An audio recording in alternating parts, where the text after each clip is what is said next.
with ultimately 51% control of a critical industry like steel in the hands of a foreign entity. But I think it's pretty clear that he has tariff authority. So then Fox realized they had to kind of switch gears, and let's go into some other questioning. You had and a Biden appointee on this particular panel. This was kind of widely predicted among those who study trade closely.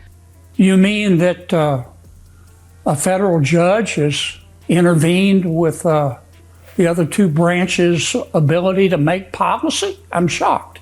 The Court of International Trade saying he overstepped his authority under an International Emergency Economic Powers Act. Now, you're saying we don't see the terms of the deal. I'm the lawyer, so I want to see the deal. Fox News panicked live on air. You won't believe what happened when a court struck down Trump's tariffs. Guests stumbled, stories clashed, and even Laura Ingraham couldn't hide her irritation. There's one detail from Congressman Mouser that left her absolutely stunned. Stick around to see it all unravel. Before we move on, I'd like to ask you a small favor. If you appreciate this content, please take a second to like this video and subscribe to the channel. Over 98% of you watch the videos without subscribing. It costs you nothing, but it makes a huge difference to us. So, did you click the subscribe button? Great!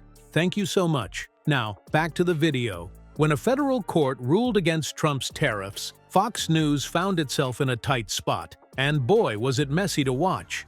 This wasn't just any ruling, it was delivered by a bipartisan panel of judges, making it far harder to dismiss as some partisan jab. They didn't just refute Trump's move, they underlined that he had flat-out overstepped his authority by abusing emergency powers. While Trump loved pitching these tariffs as a win for his America First trade policy, the judge's decision exposed just how shaky his justification really was. Even trade experts, some who weren't exactly anti-Trump, had been warning for years that this specific approach wouldn't hold up under proper scrutiny. It'll be appealed. I think it's pretty clear that the president has tariff authority. Congress gave it to him. And a Biden appointee on this particular panel. This was kind of widely predicted among those who study trade closely. No, I have seen where CFIUS is on it and how those national security concerns can be mitigated. Yeah, Senator, I'm so sorry to interrupt. We just got other breaking news. Okay. The big news tonight. A federal court just blocked the majority of Trump's tariffs. And now, the house of cards had collapsed. That left Fox News scrambling for damage control. The network's initial reaction was awkward, to say the least. You could actually hear the discomfort in their pauses, the subtle throat-clearing moments, and a whole lot of pivoting. When the news first broke, Senator John Kennedy, who was brought in to comment, didn't even try to engage with the ruling directly. Instead, he pulled a move straight out of the playbook, changed the subject. He waded into a long-winded rant about how the Democratic Party was out of touch with Middle America. That didn't go unnoticed by viewers or co-hosts desperately trying to steer things back to Trump's defeat. But even when they succeeded in acknowledging the issue, the tone was tense. It was like watching someone read bad news off a card but try to tack on a forced smile at the end. Then came Laura Ingraham's show, where things went from merely awkward to outright chaotic. She invited guests to weigh in, but instead of providing smooth, on-brand talking points, they started fumbling left and right. Her frustration practically visible on her face. Congressman Dan Mouser, for example, stepped right into it by talking about Trump's supposed success in securing deals that benefited U.S. steel. But here's the kicker. Mouser's claim about Nippon Steel stood totally at odds with what the company publicly stated on its website. Ingraham's tight-lipped reaction, paired with the not-so-subtle way she hurried past his comments, said everything about the pressure to hold the narrative together. Spoiler alert, it wasn't working. The ruling also hit at the heart of Trump's trade policy in a way that was impossible to sugarcoat. By declaring his tariffs invalid, the court not only pointed out the misuse of emergency powers, but also sent a clear message about the limits of Trump's populist rhetoric when placed under legal scrutiny. His tendency to paint himself as the underdog taking on global giants just didn't line up here. The tariffs were always the president trying to act like a cowboy, one former trade lawyer quipped. the Court of International Trade, saying he overstepped his authority under an International Emergency Economic Powers Act. But I think it's pretty clear that he has tariff authority. So then Fox realized they had to kind of switch gears and let's go into some other questioning you had. And I also know that the president has reviewed it, as has, I believe, Scott Bessent. This was, I believe, the three-judge panel. There was a Reagan appointee, a Trump appointee. And the court just handed him a rule book he couldn't ignore. What made this harder for Fox to spin was the fact that the populist message is usually their bread and butter. They've backed Trump on everything from trade wars to border walls with near-religious fervor. So watching that narrative unravel in real time felt almost like watching a bad sitcom, cringy and weirdly captivating. Even when Ingram tried to guide the discussion back to safer territory, her guests made it tough. Mouser's blunder about Nippon Steel wasn't her only headache. Another panelist vaguely suggested that the court's decision was part of some larger anti-Trump conspiracy, but couldn't provide even a fuzzy outline of what that conspiracy might be. It was amateur hour all around. If the legal blow wasn't bad enough, the optics were even worse. For a network that thrives on projecting confidence and control, the cracks showed too clearly that night. Normally, smooth-talking hosts looked caught off guard, stammering through half-baked analysis and recycled sound bites. The whole thing felt like someone trying to patch a sinking ship with duct tape. One Fox viewer even commented online, "This is the first time I've seen them look like they just got bad news they weren't ready for." The difference maker was the court's clear, straightforward reasoning.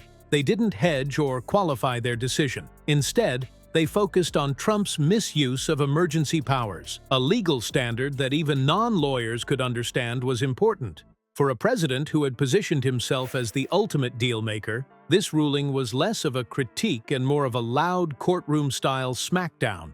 The fact that this loss had come in the trade arena, an area where Trump had promised such big wins, only made Fox's struggle to control the narrative look even more embarrassing.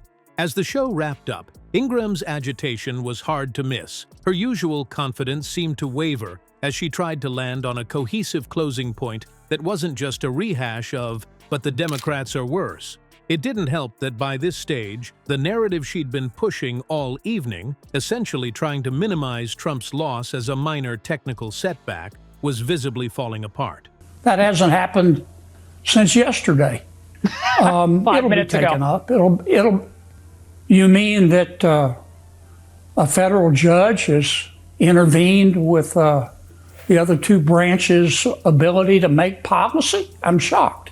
President Trump campaigned against a deal that would end up. The frustration in her voice matched the slip-ups they'd been piling on all hour. It was almost like the harder they tried to bury the story, the more they accidentally put a spotlight on it instead. But this was just the beginning of their struggle, because when damage control didn't work, Fox News reached for its next favorite tool, distraction. And boy, what they decided to pivot to next, completely off the rails. When the tariff ruling came down and left Trump's trade policies humiliated in black and white legal terms, Fox News wasted no time pivoting to, well, absolute nonsense. One minute, it was all about defending Trump's steel tariffs. The next, Jesse Watters was going on about SNAP benefits and, wait for it, designer bags. Yes, you heard that right. Watters claimed with zero evidence that low-income Americans receiving food assistance were spending taxpayer dollars on luxury purses. "It's outrageous," he barked, doing his best impression of moral outrage. The problem? It wasn't just offensive, it was flat-out untrue. No one, literally no one, has found anything remotely credible to support his claim. Critics immediately tore into the segment, labeling it cruel and absurd. And if that wasn't enough, he somehow managed to slide into remarks about Trump's collar choices. Now, you're saying we don't see the terms of the deal. I'm the lawyer, so I want to see the deal. Now, you can debate whether that was a prudent move or not. I don't know why they're hiding the terms of the deal. I haven't seen the deal. Have you actually seen the terms of the deal? With ultimately 51% control of a critical industry like steel in the hands of a foreign entity. At this point, it felt like watching someone lose a game of whose line is it anyway, where the points and the logic don't matter. But back to the designer bag fiasco for a second. This wasn't just a bad take. It was a crystal clear example of Fox News' strategy for when things don't go their way.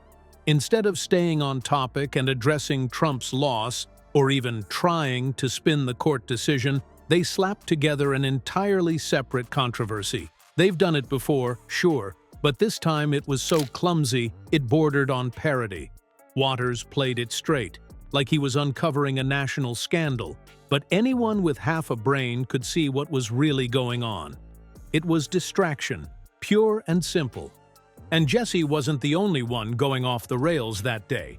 In another segment, Sean Duffy, former congressman turned Fox commentator, went on a bizarre rant about public transportation. He claimed it discouraged people from buying cars, which apparently is a crime against capitalism in his book.